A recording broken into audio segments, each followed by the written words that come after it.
श्री हरिवंश महर्षि, आपके चरणों में कोटि कोटि प्रणाम। महर्षि, माता पिता ने बचपन से पढ़ने के लिए हॉस्टल में डाला था।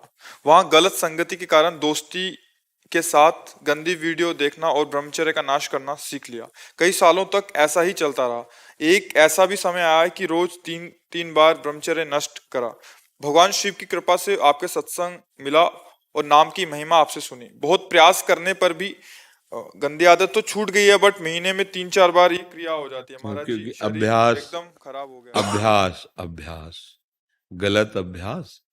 तो अभ्यास जैसे एक सप्ताह में आप वीर शक्ति का नाश का अभ्यास किए, अब उसकी क्षमता नहीं कि वो एक सप्ताह के ऊपर सह सके नस नाड़ियां, क्योंकि अभ्यास गलत कर लिया है। यदि आप कोई कुचेष्टा ना करें, आहार शुद्ध रखें और व्यायाम करें, थोड़ी देर प्राणायाम करें और भगवत चिंतन करें, तो ये अभ्यास जो पूर्वाभ्यास होगा, पर धीरे धीरे अंतराय बढ़ता चला जाएगा और फिर ठीक हो जाएगा। इसमें ज्यादा चिंता करने की जरूरत नहीं। बस कुचेष्टा ना करे, गंदी बात ना करे, गंदे दृश्य न देखे। एक हृदय में नाड़ी है जिसको कहते हैं मनोवाहा नाड़ी।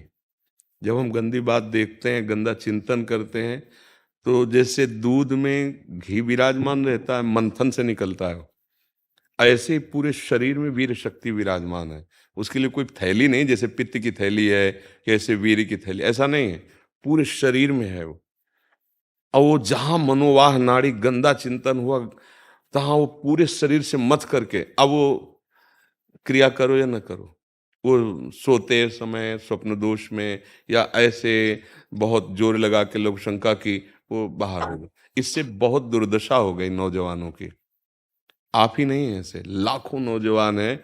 मतलब हम कैसे बताएं कि 12-13 वर्ष की बच्चे की अवस्था है और वो इस रोग का शिकार है। गलत बच्चों का संग, मोबाइल आजकल सबके हाथ में, तो वो गंदे दृश्य, गंदी बातें। अब अगर संभाल सके तो संभाल सके, नहीं ये कोरोना से भी खतरनाक रोग है। बस एक ही उपाय है कि आप सुधरना चाहो, स्वाभाविक जो हो रहा है उस पर ध्यान मत दो। वो अभ्यास है, इसलिए वो नहीं, धीरे धीरे धीरे धीरे अंतराय बढ़ेगा और ठीक हो जाएगा। अगर आप छेड़ोगे नहीं तो धीरे धीरे ठीक हो जाएगा। पर इसके लिए बहुत बहुत क्षमता चाहिए, क्योंकि गलत अभ्यास हो गया है। ये अभ्यास आपके ना चाहने पर भी जबरदस्ती करवा लेगा। अभ्यास है ना, अभ्यास हर चीज का बहुत जोर का होता है। गलत अभ्यास कर लिया तो बहुत बुरा पतन होता है। ये बहुत बुरी स्थिति पैदा करता है। इसे समाज नहीं समझ पा रहे। कई बार इसीलिए आर्त भाव से दुखी होके कहा है कि नौजवान लोग जो इस गंदी आदत में फंसे हैं, उसका सपोर्ट हो रहा है। ऐसी फिल्में दिखाई जा रही हैं जिससे सपोर्ट है कि ये नॉर्मल बात है। ऐसे डॉक्टर कह रहे हैं कि नॉर्मल बात है।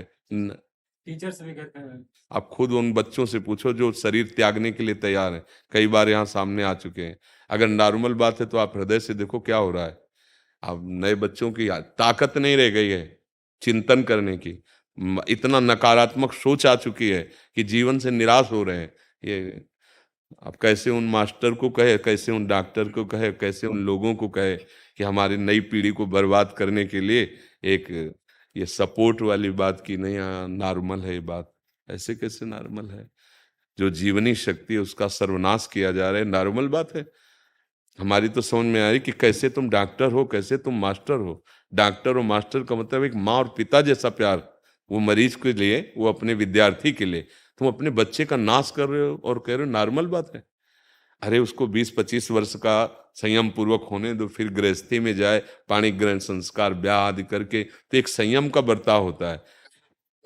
कई बार हमने कहा जैसे गेहूं की फसल है, अभी उसमें बाली नहीं आई है, वो आप काट लीजिए, क्या आएगा?